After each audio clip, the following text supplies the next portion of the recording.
Welcome to Samba Samba. Enjoy the video. You need to start with the cinematic camera enabled. Press R3 to toggle it and immediately feel the different framing. Once done, check settings right arrow controls to confirm the toggle and adjust sensitivity so the camera moves smoothly. Make sure to reduce HUD and set minimal prompts. This clears the screen for cinematic composition. You're not pausing.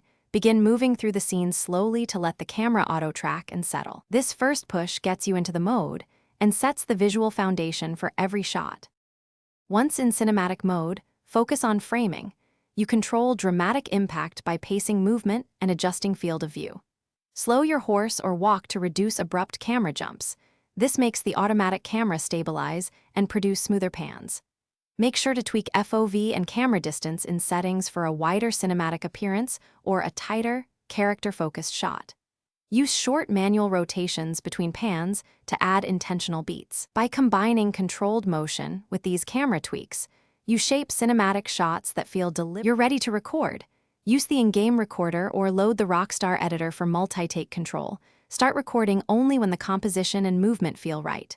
Once recorded, export a take and adjust color grading, speed ramps, or cut points to emphasize story beats.